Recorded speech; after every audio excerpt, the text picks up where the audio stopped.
Olá, prezados. O nosso tema neste vídeo será o agravo em execução penal. Então, trataremos hoje do recurso cabível para as decisões proferidas na sede do processo de execução penal. Ou seja, de acordo com o artigo 197 da Lei de Execução Penal, das decisões proferidas pelo juiz, caberá recurso de agravo sem efeito suspensivo. Este é o único artigo, é a única disposição que trata do agravo em execução na Lei 7.210 de 1984, certo? Então, nós vamos tratar do recurso que é destinado a reexame de toda decisão proferida pelo juízo de execução penal. Então, nós estaremos tratando de uma nova relação processual que se forma a partir do início do cumprimento da pena, da execução de uma pena. Então, nas decisões proferidas nesta nova relação processual, caberá o recurso de agravo em execução. O grande ponto de discussão a respeito do agravo em execução penal é a questão do procedimento.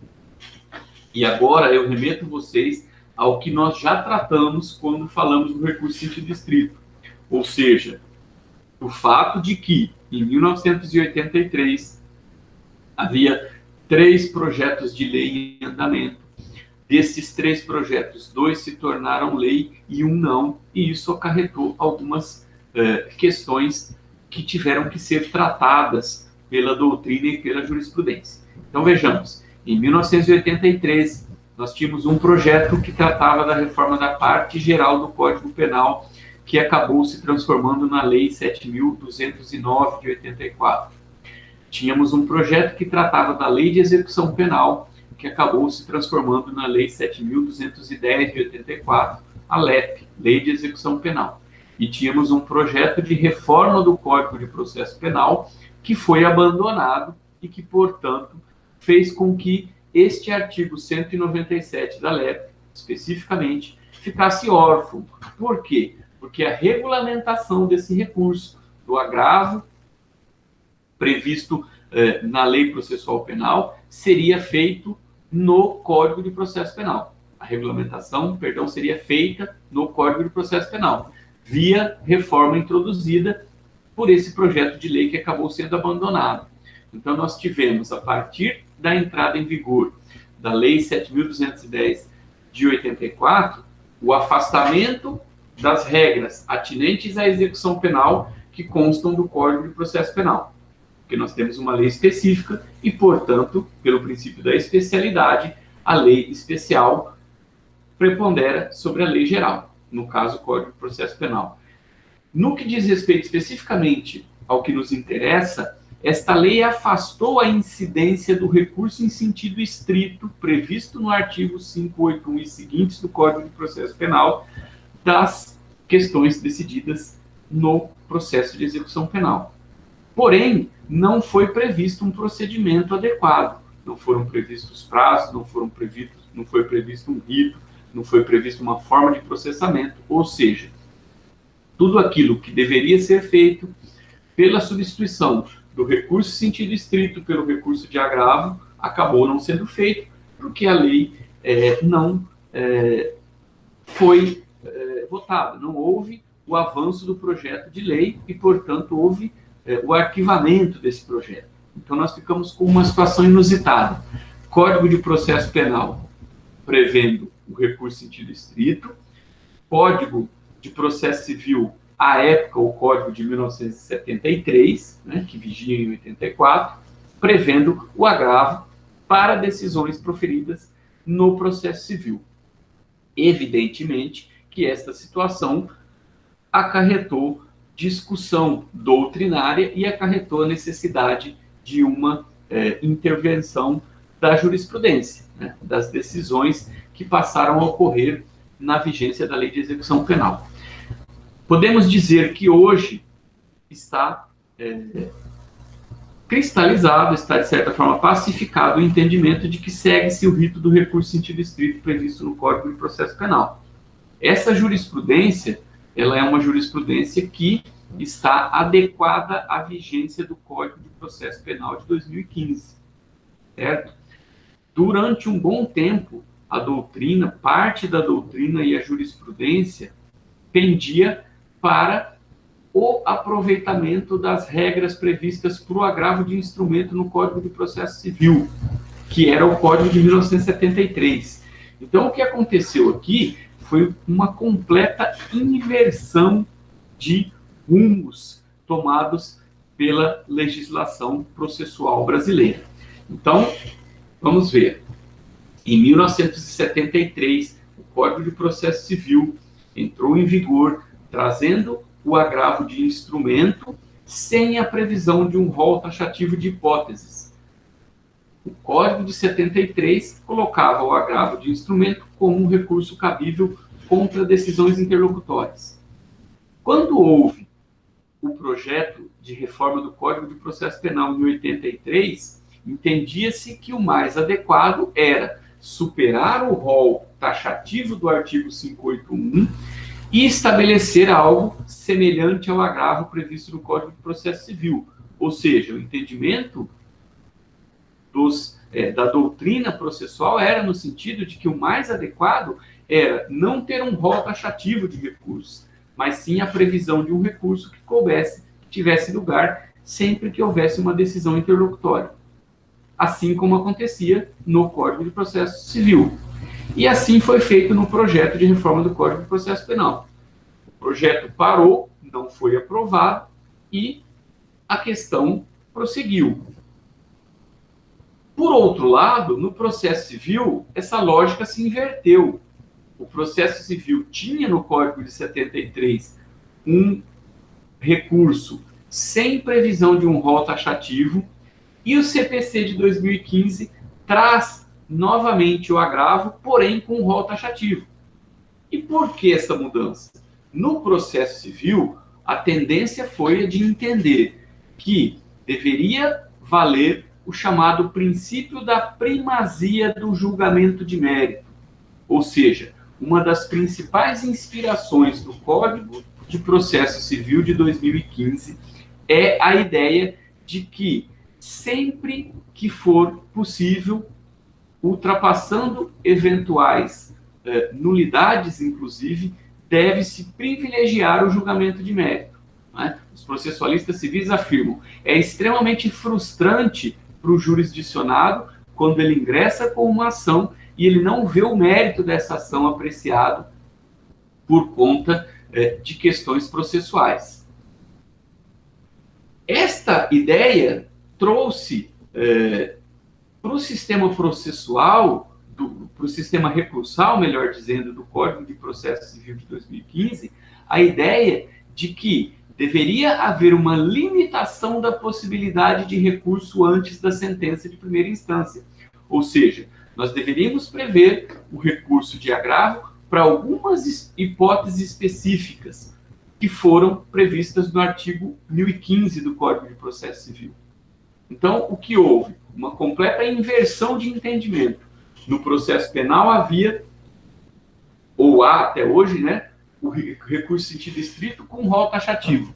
No processo civil havia, Código de 1973, um recurso previsto sem rol taxativo, para decisões interlocutórias em geral.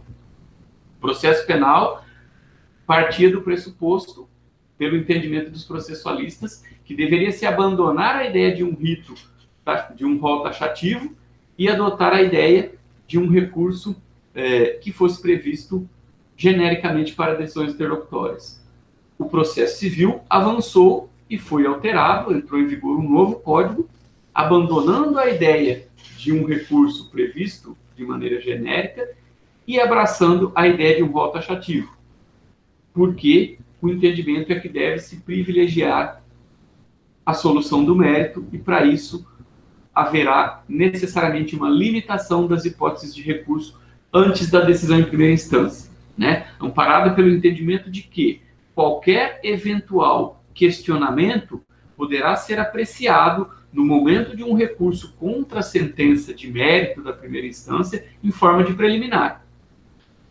E aí, para não ficar por aí, para complicar ainda mais a situação, o STJ já decidiu que o rol do artigo 1015, que se pretendia taxativo não é taxativo, né? A jurisprudência do STJ alicerçou na esteira do voto vencedor da ministra Nancy Andrighi que o rol previsto no Código de Processo Civil é de taxatividade mitigada, ou seja, sempre que se verificar em uma hipótese concreta que a não aceitação do agravo, ainda no curso do procedimento, fará com que aquela questão fique prejudicada, porque não haverá aproveitamento da apreciação dela em sede de apelação, contra a decisão de primeira instância, deve-se aceitar o agravo, ainda que não haja previsão expressa no 1015 do Código de Processo Civil.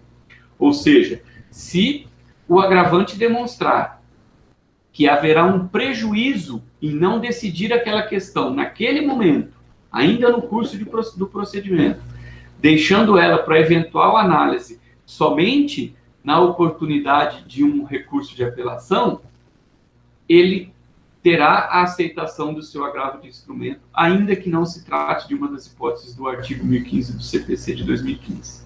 Então vejam que efetivamente é possível afirmar, sem qualquer sombra de dúvida, que tanto a legislação quanto a jurisprudência, no que diz respeito ao processo no Brasil, não tem posições firmes e bem alicerçadas. Ficamos aí, então, à mercê, né, de legislações que vão se sucedendo e alterando o sentido das coisas e depois da conformação que é dada ou não pelo judiciário na sua atividade cotidiana.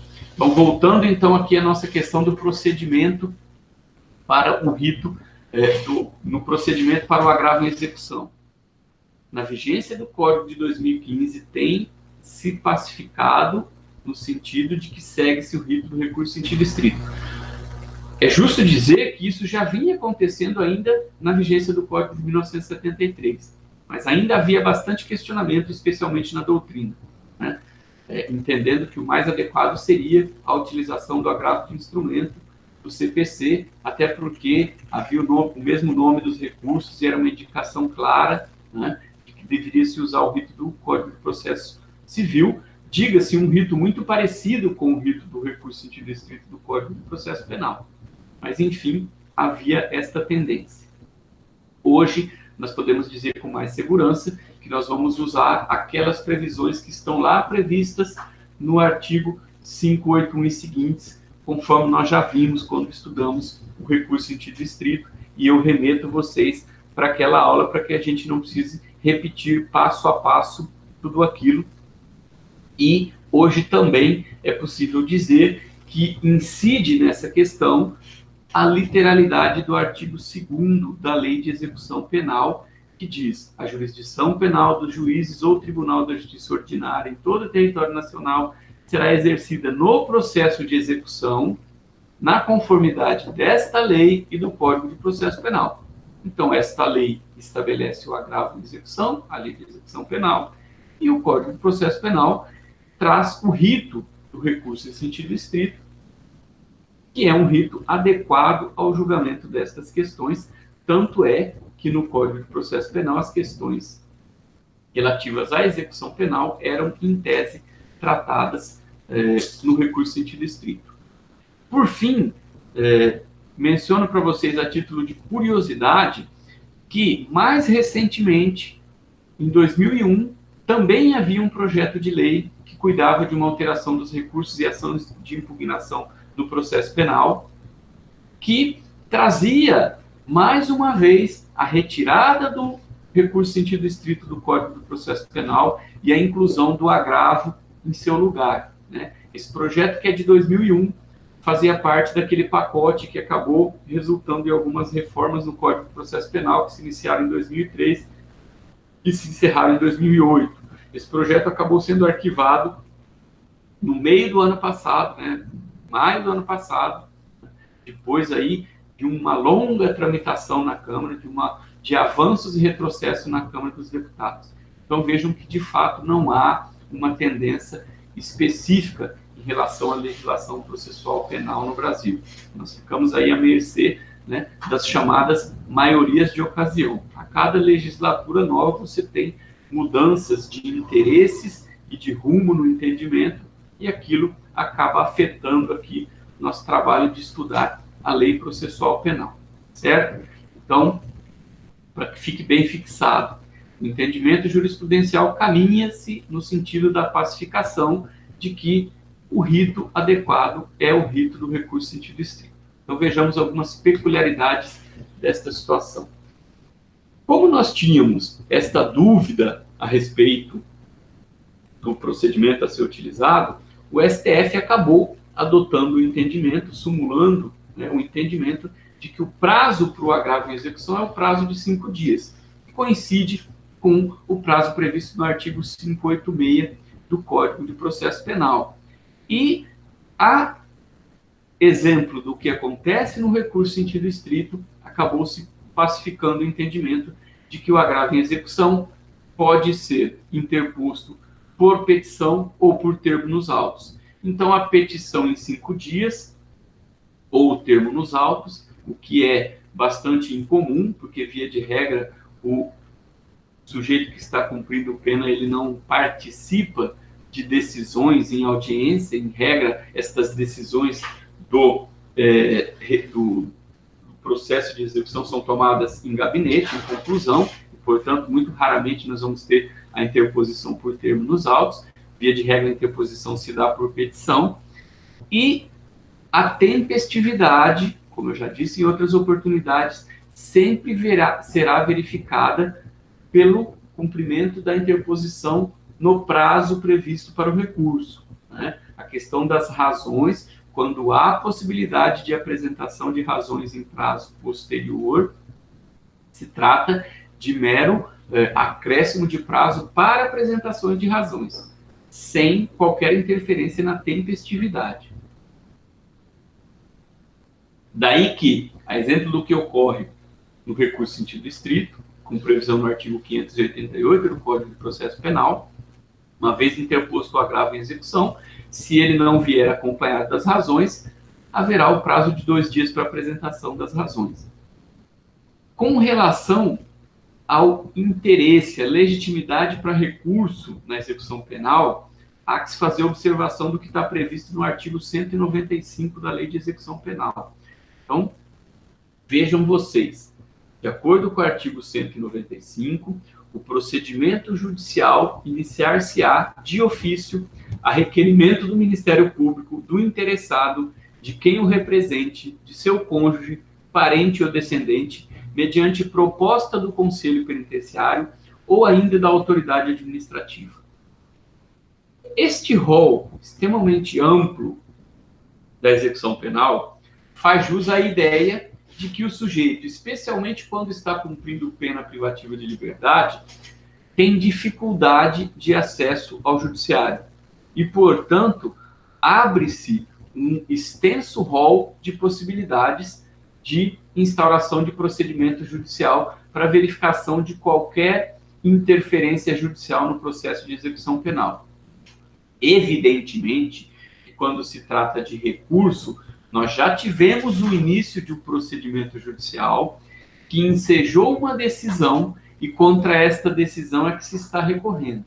Então, evidentemente que ao se tratar de recurso, é preciso ter cautela, né, para falar desse rol tão amplo. Então, aqui eu vou citar para vocês o entendimento de 2 doutrinadores. Guilherme de Souza Nutti entende que para o agravo em execução, preferencialmente, o interesse será do Ministério Público e do interessado, ou seja, do sentenciado, obviamente representado por advogado, certo? E, excepcionalmente, abrirá-se espaço para que seu cônjuge, seu parente ou descendente, desde que sempre no interesse do condenado, nunca no interesse contrário, porque o artigo 195 deixa em aberto. Então, aqui nós teremos o interesse ordinário das partes, né? Ministério Público representando a execução penal, em si, o interesse do Estado no cumprimento da pena, e o próprio condenado representando o seu interesse, ou quem o represente na impossibilidade de fazê-lo. Nós podemos ter aí um condenado que esteja, por uma questão de doença, de acidente, sem condição de expressar a sua vontade, e aí alguém poderá representá-lo. Mas, de acordo com o entendimento do Nutti, que me parece bastante adequado, sempre no interesse do condenado. E ele coloca uma situação curiosa, né, para ilustrar o que significa isso. Então, assim, imaginemos a seguinte situação. O sentenciado obtém lá um livramento condicional. E aí, o seu companheiro, a sua companheira, não querendo tê-lo novamente na sua companhia, vai lá e apresenta o recurso contra o livramento condicional que foi obtido. Diz, não, mas espera aí, qual é o seu interesse? Não, o artigo 195 me dá legitimidade para iniciar o procedimento judicial. Não é essa a intenção da lei, obviamente, né? A intenção da lei é fazer com que o sujeito, especialmente aquele privado da liberdade, não fique à margem da tutela jurisdicional por não ter acesso ao judiciário. Então, por isso, essa abertura. E, em outro sentido, o Aurí Lopes Júnior pontuou o seguinte, olha, é preciso estabelecer adequadamente a representação do sentenciado cumpre pena, especialmente pena privativa de liberdade, a sua representação processual no processo de execução, né? E ele até menciona a questão do fortalecimento das defensorias públicas estaduais. Por quê? Porque a ideia da lei de execução penal é que todos advogam no interesse do condenado.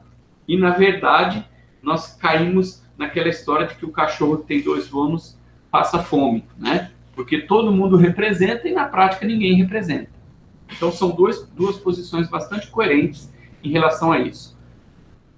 Sintetizando, não há dúvida de que o Ministério Público e que o interessado, o próprio condenado, tem interesse no recurso de agravo a depender da decisão e, excepcionalmente, pode se estender isso para essas pessoas que representem o cônjuge. Não faz sentido que o Conselho Penitenciário, que é a autoridade administrativa, e aqui entendam a autoridade administrativa como o diretor do presídio onde o sujeito está cumprindo pena, ou o diretor da entidade onde o sujeito cumpre pena de prestação de serviço à comunidade, por exemplo, possam recorrer, né, de uma decisão proferida em agravo à execução. Então, não faz sentido no caso do recurso. Seguimos. Efeitos do agravo em execução.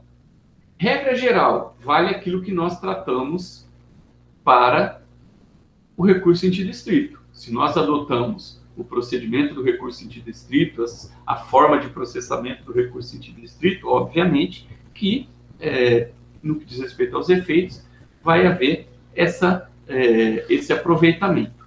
Então, efeito geral, efeito devolutivo, que é da regra geral dos recursos. Efeito específico para esse recurso, efeito regressivo, que é aquele que permite a reforma pelo próprio juiz prolator da decisão. Então, recordando o que dissemos quando estudamos recurso em sentido estrito, e aí, relembro a vocês que o vídeo está lá, disponível para que vocês possam recordar, o juiz recebe a petição, e a ele é dada a possibilidade de reformar a decisão. Ele recebe a decisão, ele analisa as razões e ele pode, de fato, se convencer de que errou e reformar a decisão. Então, o Aurí Lopes Júnior chama isso de efeito misto, né? Primeiro, regressivo, permite que o juiz reforme a decisão, e depois devolutivo. Se ele mantém a decisão, ele submete ao Tribunal Superior para rever ou não essa decisão. Lembrando que, ao se adotar o rito do recurso em sentido estrito, abre-se aquela hipótese de que, uma vez havendo a reforma da decisão pelo juiz, abre-se a possibilidade da outra parte, por simples petição, apresentar o interesse de que esse recurso se suba. Então, o preso, por exemplo, perde um pedido de livramento condicional. O livramento condicional lhe é negado. Ele recorre. O juiz analisa o recurso e vê, não, de fato, aqui ele tem direito ao livramento condicional. Concede o livramento condicional. Basta que o Ministério Público apresente uma simples petição e esse recurso subirá, e aí haverá inversão. É o Ministério Público que está recorrendo contra a decisão de concessão do recurso, do livramento condicional. Então, normal aqui. Efeito suspensivo. Não há, né? A regra do artigo 197-A. Das decisões proferidas em juízo de execução, caberá agravo sem efeito suspensivo. Ou seja, a lógica é que prevalece a decisão do juiz da execução até que ela seja alterada, né? Não teria sentido, por exemplo, o juiz da execução nega um benefício, o réu recorre e suspende-se aquela decisão dele. Não, a decisão dele continua valendo. Existe uma excepcionalidade expressa, né, que são os casos de desinternação ou liberação da medida de segurança. Estão previstas lá no artigo 179 da LEP. E se vocês observarem lá no artigo 581 e seguintes, vocês vão ver que há menção expressa, lá já havia no Código de Processo Penal, quando o CPP tratava das questões de execução, desta hipótese de efeito suspensivo. Então, veja, o sujeito comete um crime, é verificada a sua inimputabilidade e ele é submetido à medida de segurança de internação ou tratamento ambulatorial. Há uma decisão que determina a sua desinternação ou a liberação do tratamento ambulatorial, ou seja, entendendo que a periculosidade do sujeito não se faz mais presente, que, portanto, ele pode ser liberado da medida de segurança, ele pode ser desinternado se tiver internado. Aqui, quando o Ministério Público recorre, há automaticamente o efeito suspensivo. Qual é a justificativa disso? A justificativa é que, como se trata de hipóteses de periculosidade, o recurso do Ministério Público é um indicativo de que essa decisão pode ser uma decisão abusiva. E aí nós estaremos colocando em liberdade o internado ou liberando do tratamento ambulatorial o sujeito que apresenta periculosidade e que fatalmente vai estar sob a possibilidade real de cometimento de novos delitos. Então, para garantir uma melhor verificação dessa situação, é que o próprio Código de Processo Penal previa expressamente, e isso passou a ser utilizado também no caso do agravo em execução, o efeito suspensivo nessas hipóteses. E se houver um recurso que for flagrantemente abusivo do Ministério Público, né? Por exemplo, nesse caso, está muito evidente que não há mais a periculosidade e o recurso é claramente uma maneira de se protelar a internação ou tratamento ambulatorial. Nós teremos o habeas corpus ou mandado de segurança, né? Então, a via do mandado de segurança ou do HC, como alternativa para conferir ou não conferir-se o efeito suspensivo ao recurso. O mandado de segurança pode ser utilizado pelo Ministério Público quando ele entenda que o recurso dele deve ter efeito suspensivo e não tem, né? Com exceção desse caso aqui, não vai ter, então ele pode utilizar-se do mandado de segurança para tentar o efeito suspensivo, e o réu pode tentar o HC para conseguir o efeito suspensivo. E aí eu observo aí para vocês no nosso slide que há uma divergência no STJ a respeito desse cabimento. E aqui eu vou fazer uma observação genérica em relação às questões decididas na sede de execução penal. Existe uma variação muito grande nos tribunais estaduais e no tribunal distrital a respeito do cabimento ou não do HC para tratar de questões relativas à execução penal. Por quê? A tendência é que os tribunais que tenham mais recursos a julgar, nos tribunais em que o agravo tenda a demorar mais para ser apreciado, haja uma aceitação maior do HC como substituto do agravo.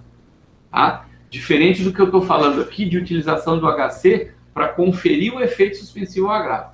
Então, uma coisa é eu agravar da decisão, esta decisão não tem efeito suspensivo porque está previsto no artigo 197 da LEP, mas é uma decisão tão evidente, é um constrangimento tão evidente, que eu faço uso do HC para tentar que o tribunal confira efeito suspensivo àquela decisão até que se aprecie o agravo em execução. E o Ministério Público fazendo o mandado de segurança para esse fim. Essa é uma hipótese. A outra hipótese é não fazer o agravo, ir direto para o HC, isso especificamente para o caso do réu, tá certo? Alegando que há um constrangimento na decisão do juiz da execução e que esse constrangimento deve ser eliminado de pronto. Muitas vezes até através de uma medida liminar. Isso não é recomendável, a não ser, e aí eu estou falando de prática judicial, prática jurídica. Não é recomendável, a não ser que a jurisprudência daquele tribunal específico seja muito favorável nesse sentido. Por quê? Já disse para vocês em outras oportunidades. Não é conveniente que a parte abra mão do recurso previsto no ordenamento para fazer uso de uma ação autônoma de impugnação, como, por exemplo, o HC, que é o que estou falando aqui, como pode ser, por exemplo, uma revisão criminal. É sempre importante manter viva a relação processual que foi criada ali com aquele procedimento, com aquela decisão, e tentar a reversão da decisão na mesma relação processual. Tá? Então, fica a dica aqui para vocês. Vou fazer, por exemplo, prova de concurso, vou fazer prova da OAB, preciso ter sempre em mente isso. O ideal é fazer o uso do recurso previsto no ordenamento e, excepcionalmente, quando eu tenho bons argumentos para justificar que a jurisprudência daquele tribunal é favorável à utilização do HC, fazer a utilização da via rápida do HC. Sob pena de você ter o seu HC não conhecido e perder o prazo do recurso e ficar a ver navios literalmente. Ok? Essa é uma dica prática a respeito do agravo em execução. Finalizo aqui, então, a apresentação. O agravo em execução é um recurso simples no que diz respeito à sua formatação, até porque nós estamos fazendo uso aqui do que nós já analisamos no recurso sentido estrito. Tá? Então, remeto vocês ao vídeo que trata do recurso sentido estrito, para que vocês apreendam novamente, para que recordem aquele rito e para que entendam que a utilização do rito se faz especificamente nas hipóteses do agravo em execução. Certo? Então era isso e voltamos em breve com o nosso próximo conteúdo.